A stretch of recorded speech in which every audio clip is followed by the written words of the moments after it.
My beloved, blessings, peace, and joy to you in the mighty name of the Lord Jesus Christ. என்னுடைய அன்பானவர்களே, உங்களுக்கு கர்த்தராகிய இயேசு கிறிஸ்துவின் நாமத்தினால ஆசீர்வாதமும் சமாதானமும் சந்தோஷமும் என்றென்றைக்கும் உண்டாவதாக. Amen. Hallelujah. In Christianity, we fight a good fight of faith. கிறிஸ்துவத்தில் நாம் விசுவாசத்தின் நல்ல போராட்டத்தை போராடிக் கொண்டிருக்கிறோம். The Bible says in book of 1 Timothy chapter 6 verse 12, the Bible says, fight the good fight of faith, lay hold on eternal life, whereunto thou art also called, and hast professed a good profession before many witnesses. 1 Timothy 6 அதிகாரம் 12 வசனத்தை வேதம் சொல்லுகிறது, விசுவாசத்தின் நல்ல போராட்டத்தை போராடு, நித்திய ஜீவனை பற்றிக்கொள், அதற்காகவே நீ அழைக்கப்பட்டாய், அநேக சாட்சிகளுக்கு முன்பாக நல்ல அறிக்கை பண்ணினவனுமாய் இருக்கிறாய் என்று சொல்லுகிறது. My beloved in Christ Jesus, in Christianity, we as a Christian, whether we know or not, we are in a fight. But the fight that we fight in Christianity as a Christian, it is not fight which is according to the world.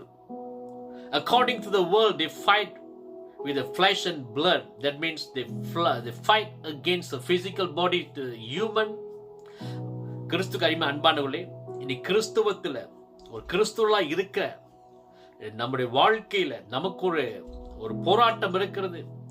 அது என்னவென்றால் விசுவாசத்தின் நல்ல போராட்டம் என்று சொல்லப்படுகிறது. இந்த உலகத்தில் அவங்க போராட்டம், அவங்க ஃபைட் என்னவென்றால் மாம்சம் ரத்தத்துக்குரியவாகிய மனிதரோடு போராடி கொண்டிருக்க, சண்டை போட்டு கொண்டிருக்கிறாங்க. ஆனால் கிறிஸ்துவுக்குள் இருக்கிற நம்முடைய போராட்டம் விசுவாசத்தின் நல்ல போராட்டம் என்று வேதம் சொல்லுகிறது.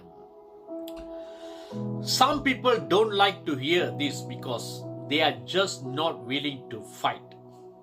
இன்னைக்கு அநேகருக்கு, சில பேருக்கு இந்த விசுவாச நல்ல போராட்டம் சொல்லும் பொழுது அவங்களுக்கு பிடிக்காமல் இருக்கிறது என்னவென்றால், அவங்களுக்கு போராட்டம் பண்ணுகிறதுக்கு அவங்களுக்கு மனதில்லாமல் இருக்கிறது. Some people always hope that things will somehow just fall into a place. But we got to understand that we have got to fight.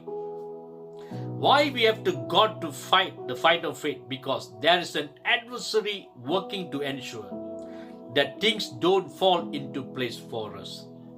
இன்னைக்கு சில பேர் ஏன் இந்த விசுவாச நல்ல போராட்டத்தை போராடாம இருக்கிறாங்க என்றால், அவங்க அந்த சத்தியத்தை அறியாமல் இருக்கிறாங்க. இந்த நபர்கள் எல்லா காரியம் அவங்களுக்கு சரியாய் தற்செயலாய் நடந்துவிடும் என்று அவங்க நம்பிக்கொண்டிருக்கிறாங்க. ஆனால் நம்ம ஒன்று அறிந்து கொள்ள வேண்டும், நம்ம வாழ்க்கை போராட வேண்டும்.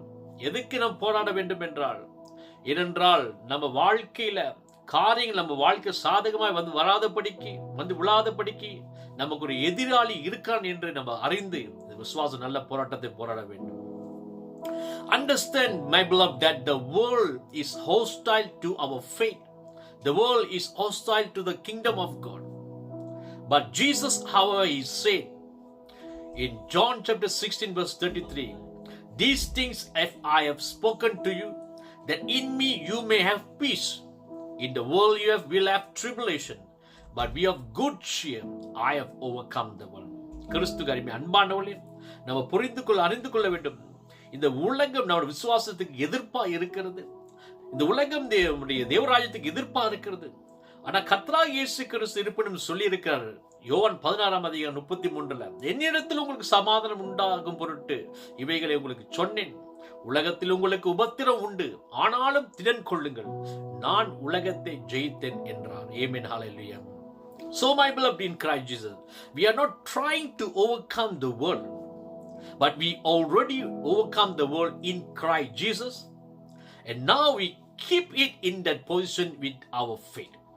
ஆங்கில கிறிஸ்துவை அன்பானவர்களே, நம் உலகத்தை மேற்கொள்கிறதற்கு முயற்சி செய்கிறதில்லை. அதற்கு மாறாக நம் கிறிஸ்து இயேசுவுக்கு ஏற்கனவே நம் முற்றிலும் ஜெயம் கொண்டு உலகத்தை மேற்கொண்டு விட்டோம். ஆக இப்பொழுது நாம் அந்த விசுவாசத்தின் மூலமாக அந்த வெற்றி நிலைப்பாட்டில் நம்ம இருந்து அதை தற்காத்து பாதுகாத்து கொண்டு அதை பராமரித்து கொண்டிருக்கிறோம். The Bible says our faith is the victory that triumphs over the world. The Bible says in 1 John chapter 5 verse 4, for whatsoever is born of God overcome the world. And this is the victory that overcome the world, even our faith. வேதம் நமக்கு சொல்லுகிற விசுவாசம், நம் விசுவாசமே உலகத்தை ஜெயிக்கிற ஜெயம் என்று வேதம் சொல்லுகிறது. 1 யோவான் 5:7 வசனம் சொல்லுகிறது, தேவனால் பிறப்பதெல்லாம் உலகத்தை ஜெயிக்கும், நம் விசுவாசமே உலகத்தை ஜெயிக்கிற ஜெயம் என்று வேதம் சொல்லியிருக்கிற பிரகாரமாக. Now we understand that Jesus tells us to fight the good fight of faith. இப்போ நாம் அறிந்து கொள்ளும் கர்த்தர் சொல்கிறார், வேதம் சொல்லுகிறது, நம் விசுவாசத்தின் நல்ல போராட்டத்தை நாம் போராட வேண்டும். Faith is the victory. So always see your life with the eyes of faith. See the end from the beginning and stay focused on the word. Knowing that no matter what happens in your life, your victory is guaranteed in Christ Jesus. நம் விசுவாசமே உலகத்தை ஜெயிக்கிற ஜெயமா இருக்கிறது. ஆகையால் எப்பொழுதும் நாம் விசுவாசத்தின் கண்களிலிருந்து நம் வாழ்க்கையை பார்க்க வேண்டும். முடிவை ஆரம்பத்திலிருந்து நம் விசுவாசத்தின் கண்களில் பார்த்து தேவனுடைய வார்த்தையில நம்ம நிலைத்து போக்கஸா இருக்க வேண்டும். எதற்கென்றால் உலகத்தில் என்ன நடந்தாலும் சரி, நம்முடைய வெற்றி அது கிறிஸ்து இயேசுவுக்குள் அது தீர்மானிக்கப்பட்டு விட்டது, உறுதி பண்ணப்பட்டு விட்டது என்று நாம் அறிந்திருக்கிறோம். It's called the good fight of faith because we always win. நம்ம என்றென்றைக்கும் ஜெயம் பெற்றுக் கொண்டே இருக்கிறபடியால், ஜெயம் பெற்றவர்களா இருக்கிறபடியால் இதுதான் நம் விசுவாசத்தின் நல்ல போராட்டமா இருக்கிறது. 2 Corinthians chapter 10 verses 3 to 4, the Bible says, for though we walk in the flesh, we do not war after the flesh. For the weapons of our warfare are not carnal, but mighty through God to the pulling down of strongholds. 2 Corinthians 10:3 சொல்லுகிறது, நாங்கள் மாம்சத்தில் நடக்கிறவர்களா இருந்தும் மாம்சத்தின்படி போர் செய்கிறவர்கள் அல்ல, எங்களுடைய போராயுதங்கள் மாம்சத்திற்கு ஏற்றவர்களா இராமல் அரண்களை நிர்மூலமாக்குகிறதுக்கு தேவ பலம் உள்ளதா இருக்கிறது.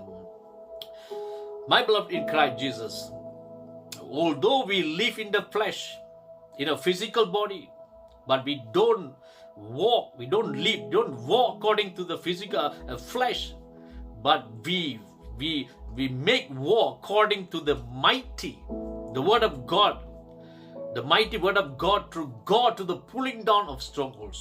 அன்பானவர்களே, அந்த மாம்ச சரீரத்தில் நம்ம வாழ்ந்து பிழைத்து நடந்தாலும் வாழ்ந்து கொண்டிருந்தாலும் நம்முடைய போர் நம்ம நடக்கை நம்முடைய வாழ்க்கையில மாம்சத்துக்கு ஏற்றவர்களாய் நடப்பதில்லை.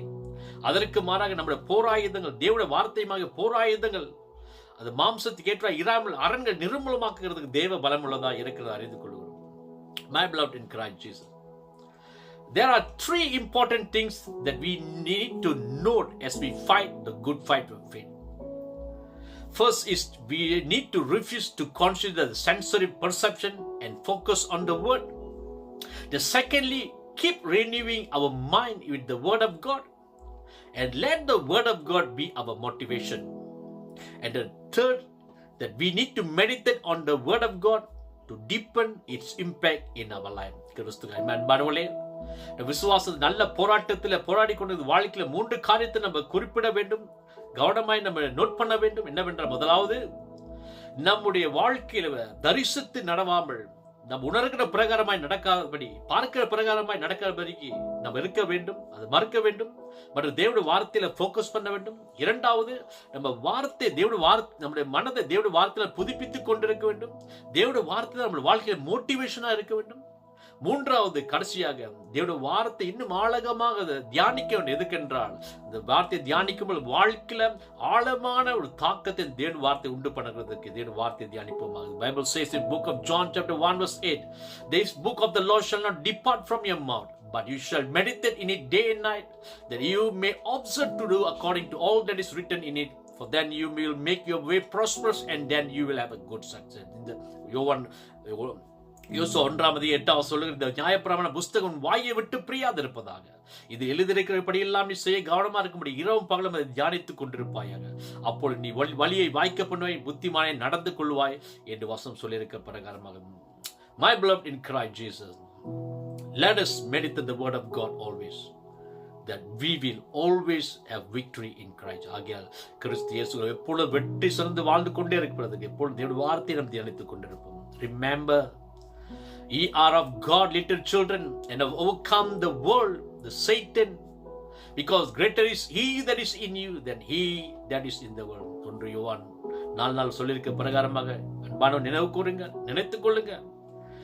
என் பிள்ளைகளே, சிறு பிள்ளைகளே, தேவனால் உண்டாயிருந்து உலகத்தை ஜெயித்தீங்க, பிசாசை ஜெயித்தீங்க. ஏனில் உலகத்தில் இருக்கிறவனிலும் உங்களில் இருக்கிறவர் பெரியவர். May God bless you abundantly. கர்த்தர் உங்களை ஆசீர்வதிப்பார். Amen, amen, amen.